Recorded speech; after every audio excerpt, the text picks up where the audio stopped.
uniform pressure at different parts of the sample. It was not very easy, and it needs something like 10 minutes. And animals can do that in something like 10 milliseconds. I will skip this slide first. What is the reason for that? Why animal can control contact formation much faster than we can do with our artificial sample? The answer is in the contact shape of the single structure. Some animals, they have spherical contact, some of them they have flat contact, torus-like. Well, there are some, parabolic shape. There are even little suction cups. But about 19% of animals which can adhere on the ceiling, they have these band-like tips. And Professor Gao already mentioned why these tips are important. There are several reasons for them. But the reason what he didn't mention is that if you have this floppy tape with a low bending stiffness, which is connected to the long hair, you can bring it into the contact without pressing on the surface. It is enough if you just shear along the surface. And if you have not 70 single contacts, but 10,000 like in flies, or maybe 100,000 like in geckos, it is a good idea not to build a sensor on every single hair, because the processing of this information will be not possible. So that's why it is a pretty clever mechanic which allows you, by just applying shear force, to bring all these single elements in contact. And, well, the other thing is that because of this low bending stiffness, you can generate contact also with certain roughness, especially the nanometer scale. If you would like to adhere well to the nanometer scale, you have to have thickness of this plate in the range maybe 100 to 200 nanometers, excuse me. And this is the case for the beetle. This is the beetle. And the third principle behind this terminal plate is that you see that the plates, they have also some features on the back side. So that means if we shear in the opposite direction, we will break contact. So the entire adhesion control is built in this structure. You shear in one direction, you generate contact. You shear in the other direction, and the structure will flip into the other direction, and these two horns will prevent contact formation. I will show you later on that different animals build at this place different structure which prevent adhesion formation with the baking side, and of course preventing condensation of hair tips. Okay, this animal, they have 20 nanometers thickness, and this is the gecko. Theta spatula at the tip here, and this is the longitudinal section through the single spatula of the gecko. The thickness here is about 10 to 15 nanometers. If we consider the same material properties between this plate and this plate, just because of the geometry, this plate is 20 times floppier, if you want, than this plate. So that's why this animal, they actually don't need any fluid, because this material behaves like a fluid. You can imagine that this plate can even adapt to the molecular roughness, but this plate not. At certain roughness, this animal fails. And that's why they need additional fluid in order to, well, build a proper contact on molecular roughness with it. Well, we can freeze the animals now in living conditions and observe this contact at a high resolution.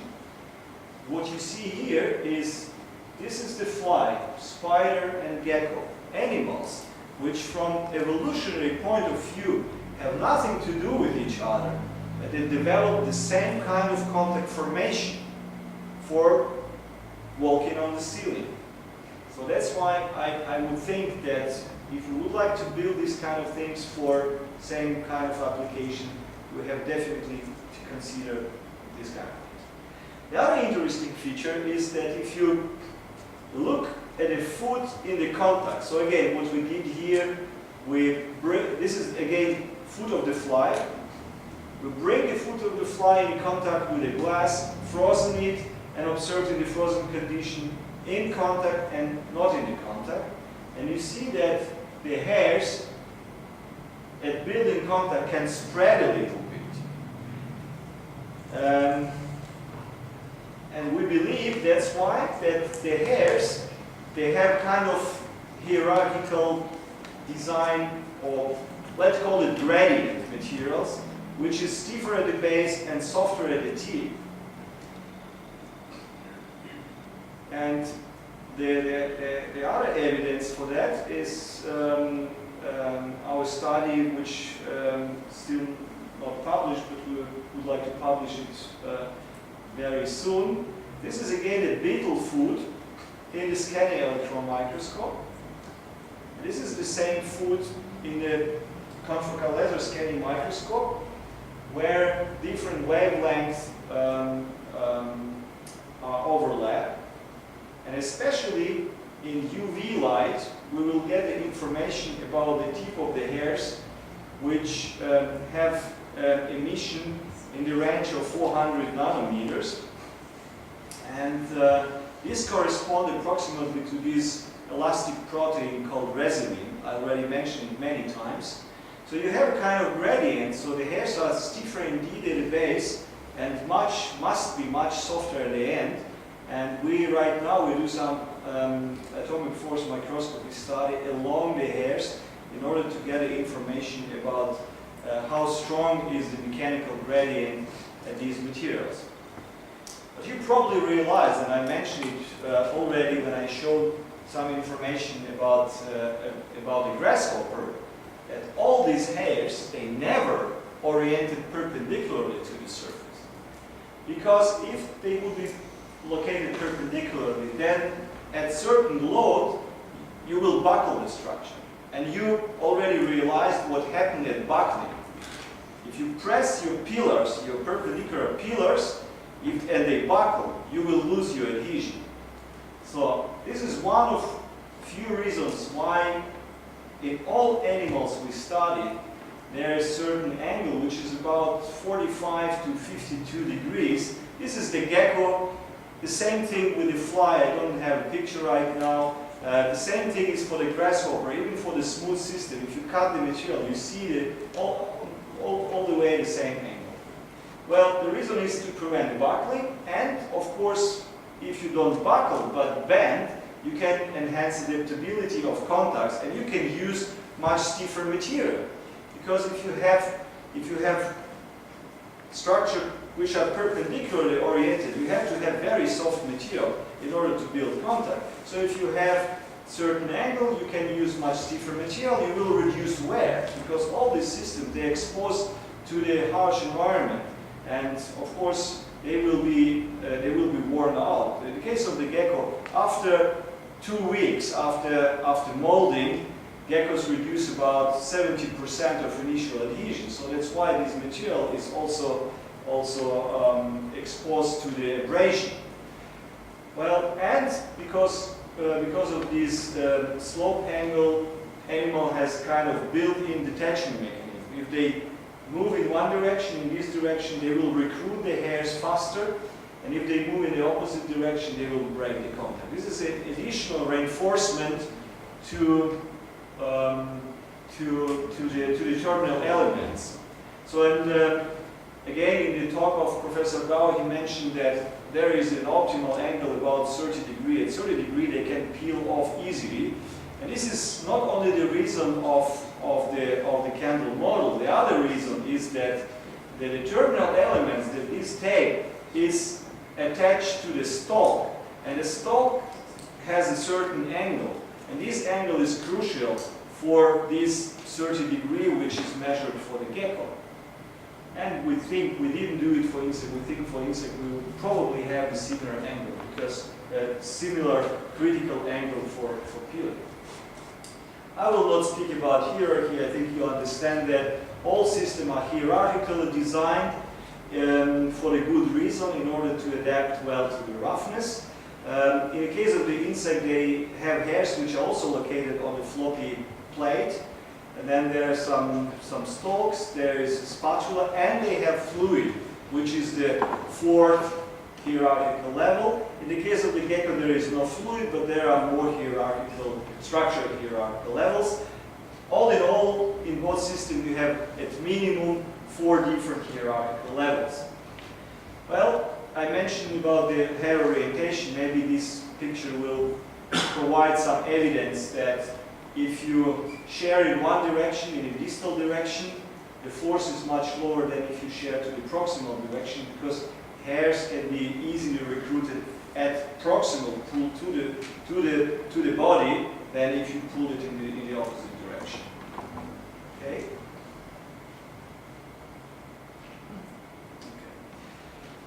Well, yeah, you hear many times about the peeling concept, and this peeling concept was explained mainly on the level of the spatula, but the peeling happened at, again, at different hierarchical level and also in pretty different ways. So this is the high-speed video recordings on the fly foot under binocular microscope. What you see here is one possibility to break the contact is to use the claws as a lever. And the animal press on this point and then peel off the entire foot with many hairs here at once. So they press on the claws here, and this is the pad, and this will be peeled off. This is exactly the same way what we do with the Scotch tape. There is another possibility. If you remember how is the orientation of hairs and how is the orientation of single spatula, then you will understand what the fly does here. They just share food in the opposite direction, and the peeling occurs at the level of single contact elements. So that's what we call global peeling this way. This is what we call local peeling.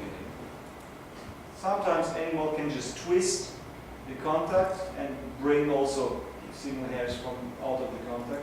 Sometimes they pull in the direction of actually strongest adhesion, but maybe in the experimental situation, especially they do it with the hind leg, because the requirement for the movement of the foreleg in the animal and in the hind leg is completely different. That's why sometimes with the hind leg they can do this pulling.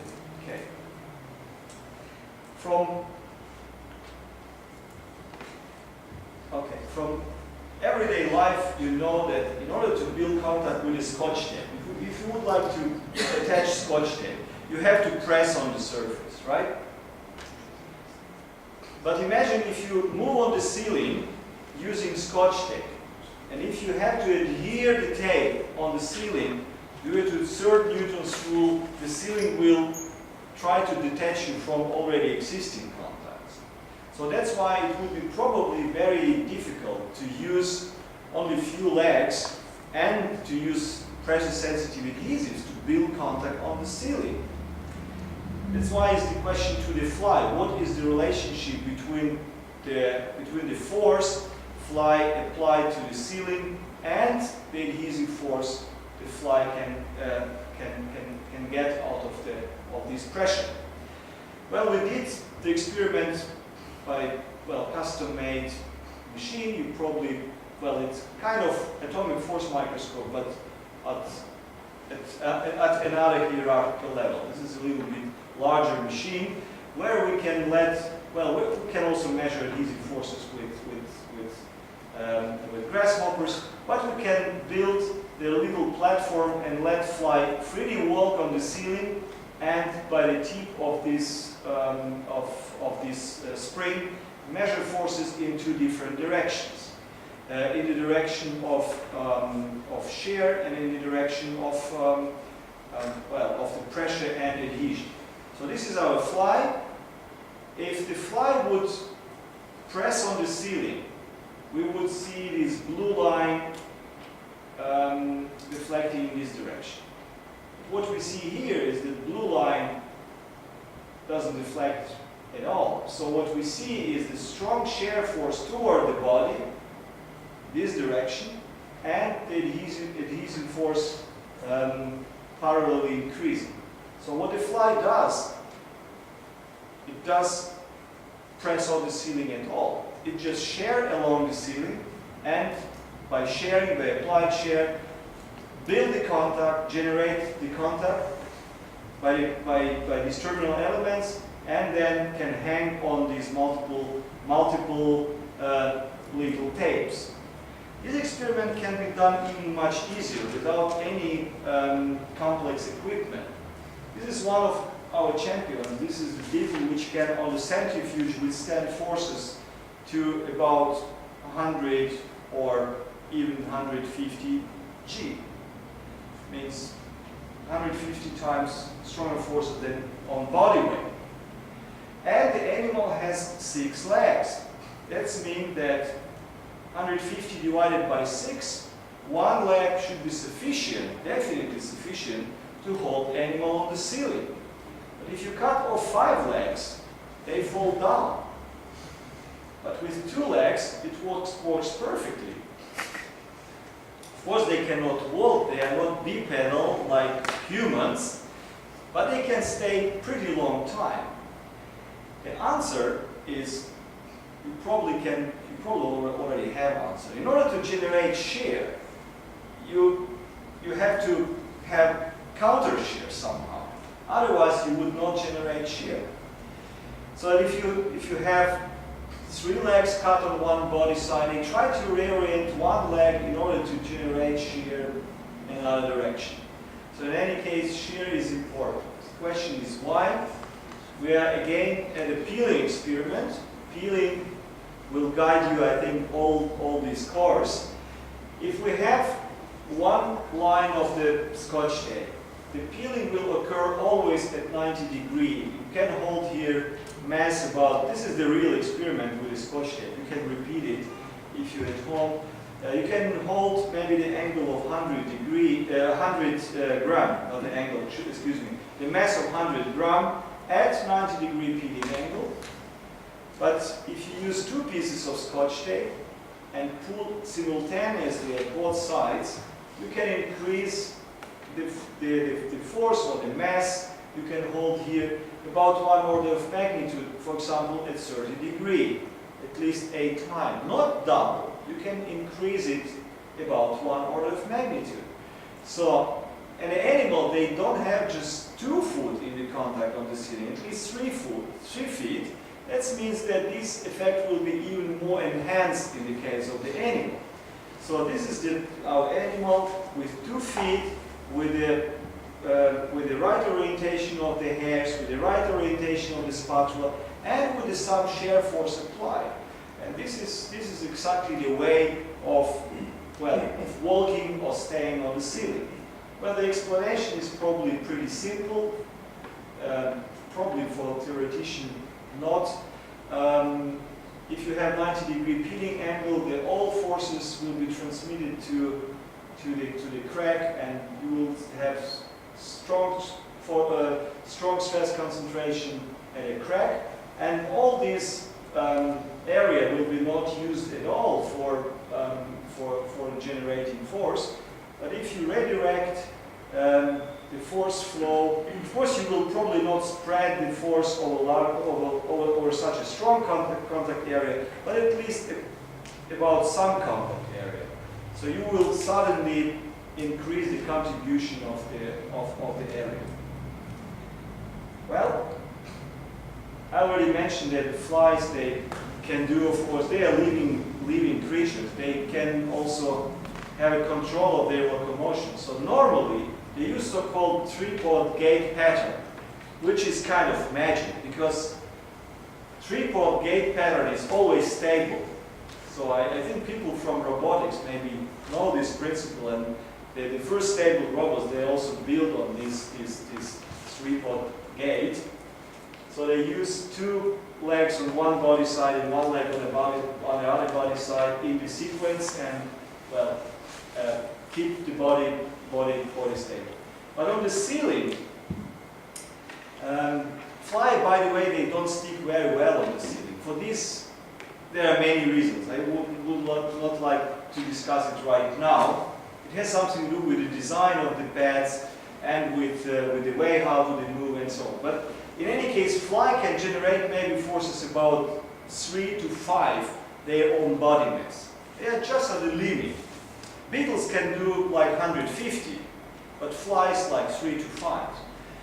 So that's why on the ceiling they try to get one more leg into the contact. And this is the gate pattern on the ceiling.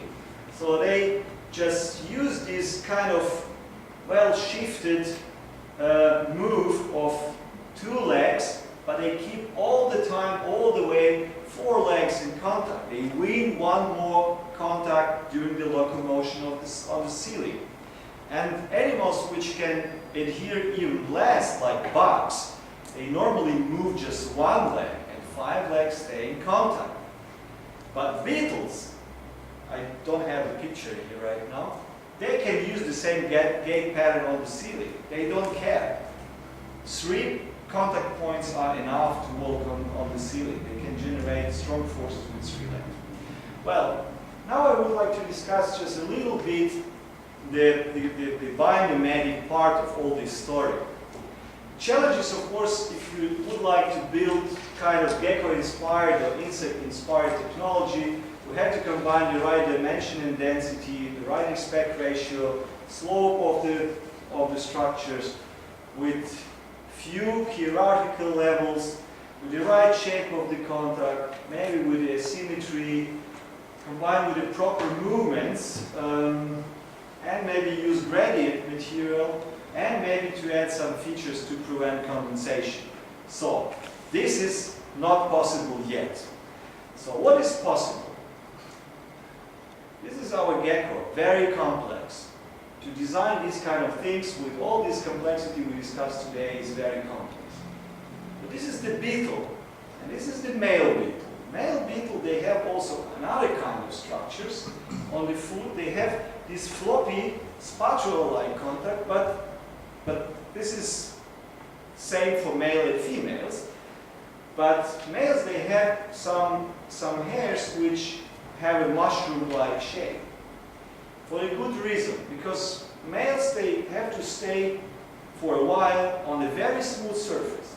Probably male of beetles are one of the few systems which are really adapted to the smooth surface of the female. Gecko not, spiders not, most of insects not, but only some species of beetles where the female has really shiny, smooth surface. And these guys, they use this mushroom-like shape. And this is kind of magic. I will show you right now. So, well, all these temporary adhesives, they have most of them spatula shape, I already mentioned that.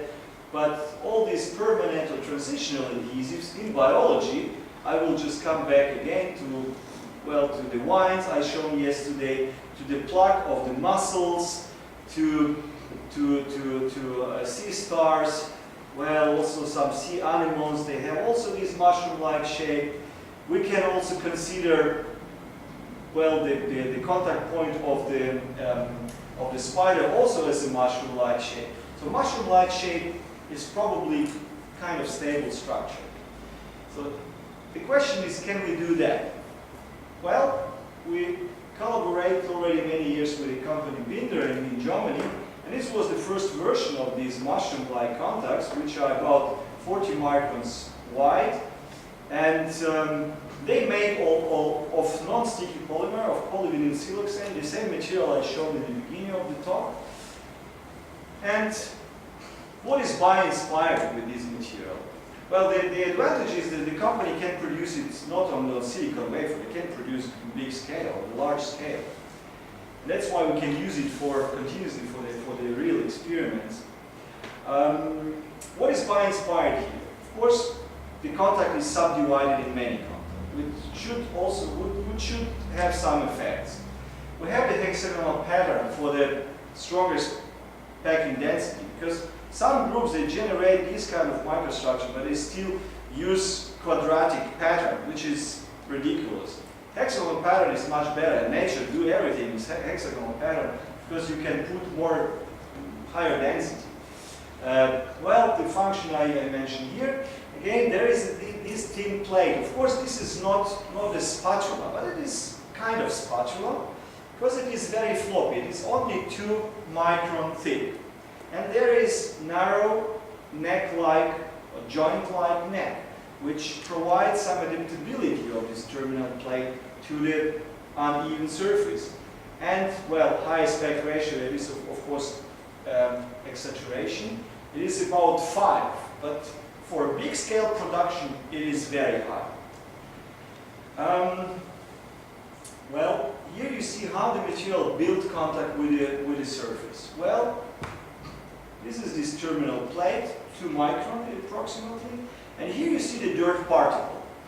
Imagine if you have just cut pillar, and if you have in the contact this dirty particle, the pillar, the cut pillar will not build the contact with this particle, and it will fail. But this material still build the contact with the rest of this leaf. This is the one part of the function of the material. Well, if we measure properties, this is the first material I showed at the beginning of this lecture. And what you see here is that I mentioned that the material performs only better if we calculate forces per real contact area, but per apparent contact area it was not better. But this material performs also better if you calculate per apparent contact area. And many people realize that this is kind of material which really works. So that's why starting from 2005 we have huge amount of publication of this mushroom-like shape. What is magic about this mushroom-like shape? If you look with a high-speed camera on the contact formation, of course they are never exactly parallel to the surface. This is clear. So that's why the contacts start to build on one side. And the contact will spread over the contact area and, well, at a certain time. And it's happened pretty fast. It is just 4 milliseconds to build the full contact. But if contact breaks, we see something completely different. The contact breaks by the void formation under the plate, and the void is increasing when we pull more, and at a certain point completely break the contact. So here the crack corresponds to circumference. The maximum crack line corresponds to the circumference of the mushroom, and not to the diameter. What would happen if we have flat punch? At flat punch, we would have the maximal crack length corresponding to the diameter, but here we have a maximum crack length which corresponds to the circumference, which is of course much higher. And of course you would say, well, if we have void formation under the plate, this is definitely a suction cup effect. We did the experiment in the vacuum, and you see that at ambient pressure and at reduced pressure, structured material perform better than smooth, but there is no significant difference in the performance. If we do it quasi-statically, if we move it slowly, if we move it at a higher speed, we have a contribution about maybe 10% due to the pressure, due to the difference in the pressure. And another interesting feature, that we don't have to have any control about the load force. Because, well, if we don't load much, the lead is so floppy that it jumps in contact anyway. But the danger is if we press too much, maybe the structure will jump out of the contact, but it is not the case because the adhesion here is strong enough, and even if you completely compress the structure, it stays still in the contact. So that's why you can press it as much as you want. You will generate always the same force. And the force is even stronger underwater. So here you see the measurement on hydrophobic and hydrophilic surface of, well, flat. and structure in the air, and flat and structure underwater. Because probably underwater we have stronger contribution of the suction effect. We really don't know what is the reason, but you see that the normal polymer, and this is normal for any hydrophobic polymer, the adhesion underwater goes down, but the adhesion of the material goes up. Well, as you know, as many times already mentioned, that animals, they have some fluid in the contact area, and we decided to use this material as a kind of model to model the same things or the same kind of contact in the real animals. So we're taking the smooth material and structured material and measure adhesive, in this case it's again adhesive strength. What you see here is that we did many single measurements in the dry conditions on structured and smooth. Again, you see that structured material performs better. And then we put some oil. Well, we tried to use some spin coating to generate certain oil thickness. But of course, it's very hard to control really exact thickness of the fluid. And you see that after oil application, adhesion immediately goes down. But when we repeat the measurement all the time on a new place without oil, we probably optimize the thickness of the oil layer, and after a while you see that structured materials start to perform better, but a smooth material perform never better. The smooth material will slightly recover to original dry condition state, but it performs never better than without oil. But with structure, the combination between structure and oil, there is some optimum, and of course it goes down and reach the situation with very thin oil layer, it reaches the situation of dry condition. So this is just ongoing research. We would like to continue also on rough surfaces in order to understand more also about insects. Well, everything is contaminating in this world, even the best developments. Also structured material contaminates, but contaminates not that fast as a smooth material.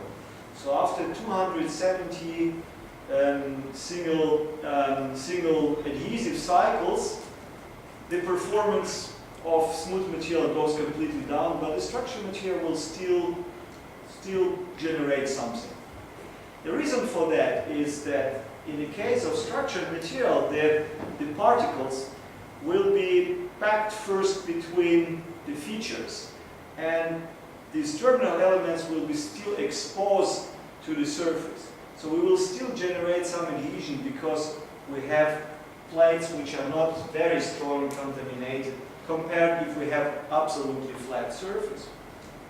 But even if the material contaminates after this situation, after 300 cycles, we can wash it. This is just silicone rubber. It's nothing special. This adhesion is not based on some magic chemistry. We can completely recover the entire adhesive properties. Okay, maybe I have to stop here because I think everybody is hungry. Maybe you have some questions to this part.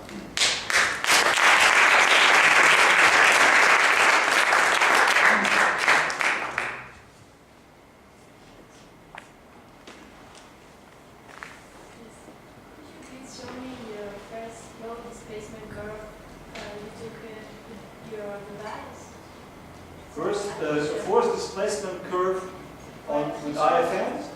No, with your device, your okay. Sure.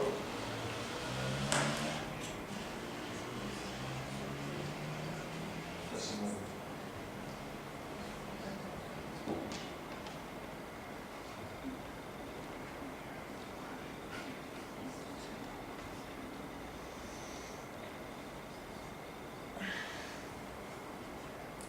What is your specific question? I want to see the shape of this curve. It seems that at some point you have a negative elastic modulus.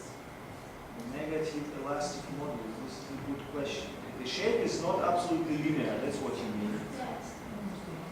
I think it has something to do probably with different thicknesses of along the material. Just computer is a little bit slow.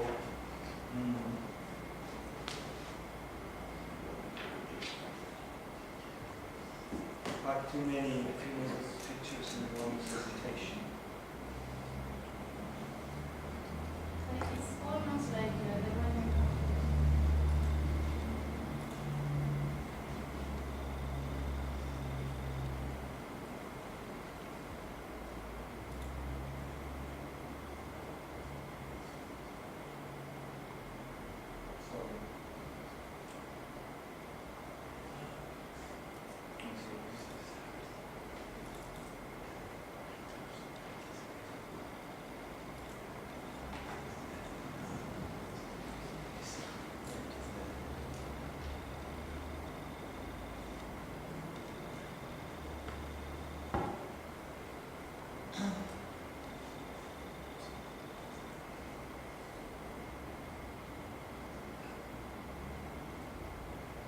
This change in convexity or concavity, I don't know. Well, there are two explanations for that. The first explanation is maybe it has something to do with these floppy threads, because we have to have, of course, these floppy threads in order to fulfill this task of self-aligning. And the second explanation is maybe it has something to do with the features on the tip, because we probably first measure the stiffness of the floppiest part of the tips.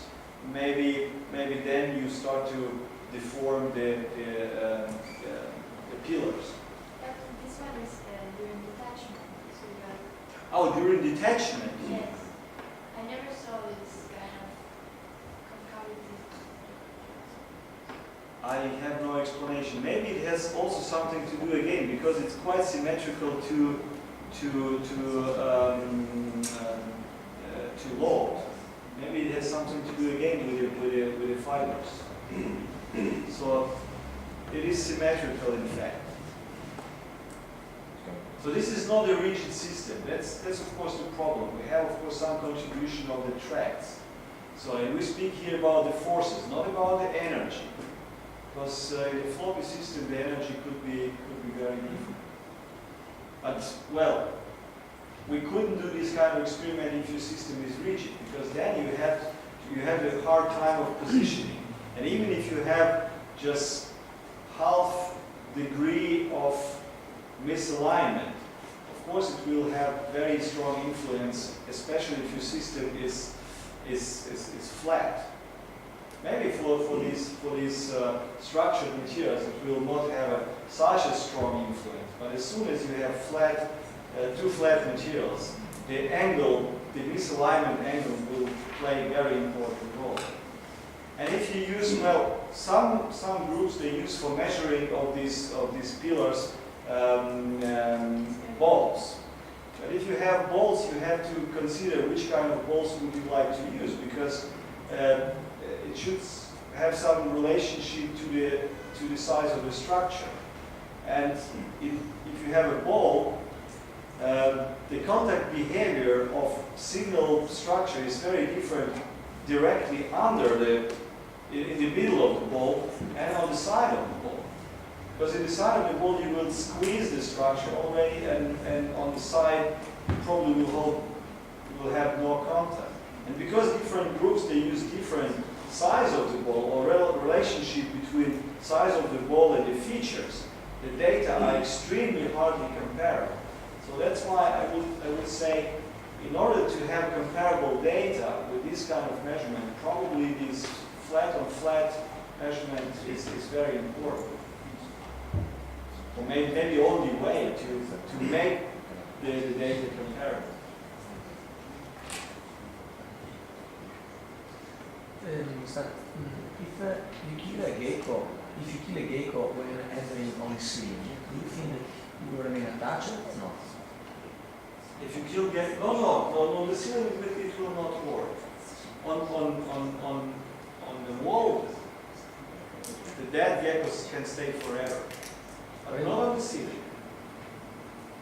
So that's why this 40 kilogram experiment, you showed it on the ceiling, but then you showed an experiment that they measured that on the wall, which is not the same situation. So I think if we move into that towards the body, it is very similar. On the ceiling, it will not work same way. Because you have absolutely parallel force flow on the wall, but on the ceiling you have always some angle, and this angle will kill a lot of adhesion or friction. But why in one case it will remain attached and in the other no? If you kill the gecko. Because the peeling angle is different. And in order to keep this peeling angle shallow, you have to warp. You walk if you need to walk. Because otherwise... It's too much from an energetic point of view, it's very expensive if you have to walk. We can see geckos stay there for hours. So that the energy is like an adhesive tape, I think. Of course we can have problem, but... well, I cannot say about geckos, but we did some recent paper this year we published on some insects. We made some electrophysiology. We just recorded from muscles in different situations on the wall, on the ceiling, and ceiling is cost a lot of muscular energy. They work on the ceiling. They don't work in normal condition. This muscle is completely relaxed if they stay normal. Yes. But as soon as they're on the ceiling, they have to adapt and to keep the angle. Okay. So in your experiments, you observe these things in TEM. What are the challenges of sample preparation as compared to materials? For TM, Yeah. well, I showed different TM pictures. Some of them, they were a picture of the structure. So for this purpose, you have to embed material. Well, first of all, you have to make a proper fixation in the buffer solution, because in order to fix, you have to use glutaraldehyde, because you have to tag all the proteins immediately. So you have to fix the material in glutaraldehyde in buffer solution. Then you have to dehydrate it, embed it in epoxy resin, then to prepare sections 60 to 70 nanometers thick, then contrast it using uranyl acetate and lead citrate, and then observing TM. This is the start of preparation for biological samples for TM. But the other TM samples of these single droplets I showed today, it was completely different preparation. The droplets were frozen and then coated with carbon platinum at a shallow angle, and then we use HF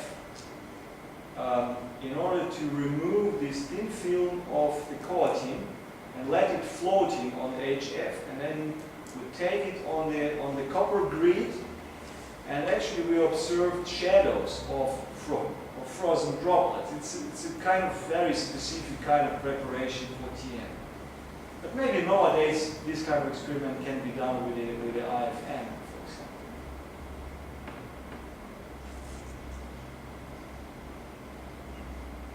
More questions? So now you have a selection for the last lecture. So what I can provide you, I can speak about plants preventing these adhesive systems to adhere to them. It's a kind of anti-adhesive systems on the other side of the metal from the plant point of view. Or I can speak a little bit about the material. I have a little bit more data about the material. And I can also give some information about snakes. So I don't know how much we can get in 2 hours, but I will try to do my best. What would be your preference? What you would like to hear more? Or you are prepared to? Plants. Let's start with plants, because it's logical conclusion out of what we hear right now. Thank you.